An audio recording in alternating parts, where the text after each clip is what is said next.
नमस्कार विद्यार्थी मित्रांनो, आज आपण हिंदी व्याकरणमध्ये संज्ञा हा व्याकरणचा पहिला पार्ट्स ऑफ स्पीच म्हणजे शब्दांच्या जाती, शब्द के भेद हा पाठ आपण आज बघणार आहोत. तर चला लगेचच सुरुवात करूया. संज्ञा म्हणजे काय? जिस शब्द से आपला हा पूर्ण व्हिडिओ हिंदीमध्ये असणार आहे.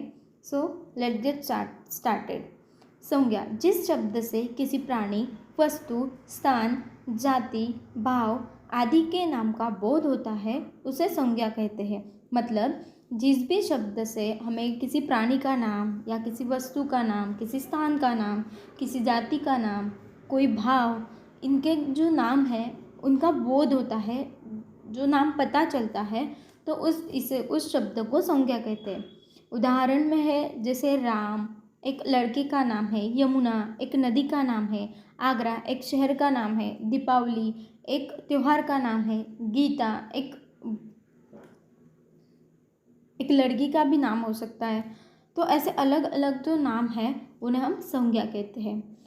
तो संज्ञा के जो भेद होते हैं वो 3 प्रकार के होते हैं. मुख्य जो भेद होते हैं वो 3 होते हैं: proper noun, common noun, abstract noun. व्यक्तिवाचक संज्ञा, जातिवाचक संज्ञा, भाववाचक संज्ञा. अभी हम इसे डीप में पढ़ेंगे. तो व्यक्तिवाचक संज्ञा क्या होता है? जिस शब्द से किसी एक ही वस्तु या व्यक्ति का बोध हो उसे व्यक्तिवाचक संज्ञा कहते हैं. देखो, जैसे किसी शब्द से किसी एक ही वस्तु या व्यक्ति का बोध होता है. मतलब अगर हम ताजमहल बोले तो एक ही ताजमहल है. ताजमहल बोलते ही हमारे आँखों के सामने एक ही ताजमहल हमें दिखेगा या आएगा हमारे सामने. ठीक है. जैसे गंगा है, दीपावली है, राम है, हिमालय, कविता, ये जो शब्द है ये किसी एक वस्तु या फिर किसी एक व्यक्ति के लिए है, तो इसे व्यक्तिवाचक संज्ञा कहते हैं. व्यक्तिवाचक संज्ञा को निम्नलिखित रूपों से समझा जा सकता है. देखो, जैसे व्यक्तियों के नाम राम, घनश्याम, कपिल, मोहन, सीता, कमला, ये अलग अलग व्यक्तियों के नाम हैं. देशों के नाम होते हैं भारत, अमेरिका, पाकिस्तान, चीन. ये क्या है? देशों के नाम. अलग अलग देशों के नाम हैं, व्यक्तिवाचक संज्ञा में आते हैं. नदियों व समुद्रों के नाम गंगा, यमुना, सरस्वती, हिंद महासागर, प्रशांत महासागर. तो ये अलग अलग जो है, अलग अलग नदियाँ या समुद्र का नाम है, सागर का नाम है. ठीक है. तो ये व्यक्तिवाचक संज्ञा में आते हैं. पर्वतों के नाम है हिमालय, विंध्याचल. नगर व सड़क के नाम है आगरा, मथुरा, चांदनी चौक, दिल्ली गेट. पुस्तकों के नाम है रामचरितमानस, अष्टाध्यायी. त्योहारों के नाम है होली, दीपावली, ईद. दिशाओं के नाम है पूर्व, पश्चिम, उत्तर, दक्षिण.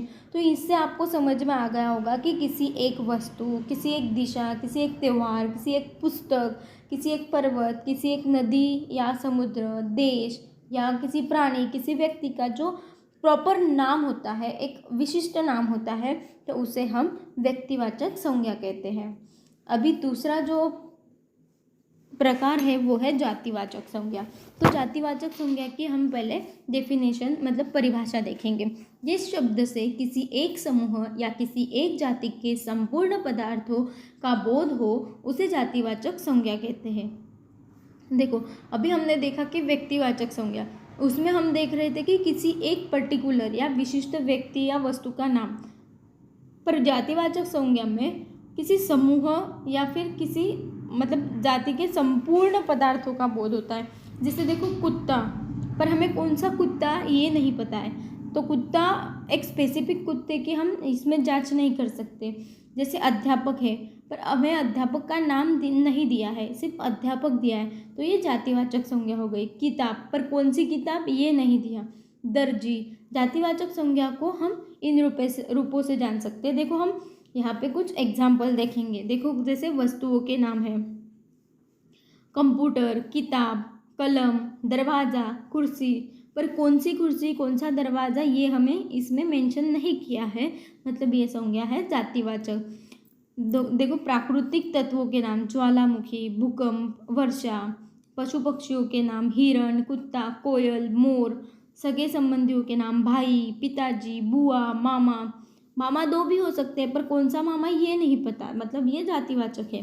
व्यवसाय वो पदों के नाम, राजमिस्त्री, दर्जी, अध्यापक, पुलिस, तो ये सारे हैं, ये जातिवाचक संज्ञा के उदाहरण हैं। आगे देखेंगे भाववाचक संज्ञा। जिस संज्ञा शब्द से किसी पदार्थ के गुण, दोष, धर्म, दशा, स्वभाव आदि का बोध हो उसे भाववाचक संज्ञा कहते हैं। देखो, किसी पदार्थ का गुण है या फिर दोष है, धर्म है, दशा है, स्वभाव है, दशा मतलब वो कौन सी दशा में है, स्वभाव है, इसका जो बोध होता है, इसका जब बोध होता है तो उसे भाववाचक संज्ञा कहते हैं। जैसे उदाहरण है जवानी, मानवता, चतुराई, लंबाई, मिठास, मित्रता, ये सारे क्या है, भाववाचक संज्ञा के उदाहरण हैं। भाववाचक संज्ञा का निर्माण कैसे होता है? विशेषण के अंत में ई, पन, हट, वा, पर, स प्रत्यय जोड़कर और संस्कृत की धातु के अंत में त्व या ता जोड़कर भाववाचक संज्ञा का निर्माण किया जा सकता है। देखिए, अभी विशेषण क्या है, तो किसी व्यक्ति या वस्तु की जब हम विशेषता बताते हैं तो उसे विशेषण कहते हैं।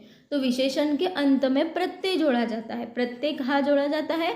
अंत में जोड़ा जाता है। तो विशेषण के अंत में जो प्रत्यय है तो वो ई या फिर पन, हट, वा, पर और स, ये जो प्रत्यय है इनमें से एक कोई भी प्रत्यय जोड़कर और जो संस्कृत की धातु है उसके अंत में त्व या ता जोड़कर भाववाचक संज्ञा का निर्माण किया जाता है।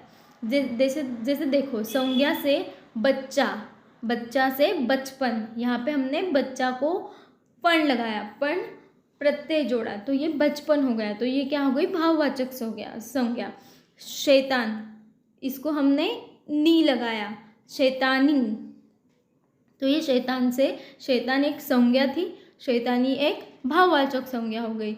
मानव से मानवता, ठीक है। सर्वनाम से भी हम भाववाचक संज्ञा बना सकते हैं। अपना से अपनापन, पन ये प्रत्यय उसमें उससे जोड़कर आया इसलिए हम उसे भाववाचक संज्ञा कह सकते हैं। पराया से परायापन, निज से निजत्व, विशेषण से अच्छा से अच्छाई, नीच से नीचता, बड़ा से बड़प्पन। मतलब इन सारी बातों से आपको समझ में आ रहा होगा कि जो संज्ञा है वो संज्ञा, सर्वनाम, विशेषण, क्रिया को अगर हम कोई प्रत्यय जोड़े तो वो जो शब्द है वो भाववाचक संज्ञा कहलाता है।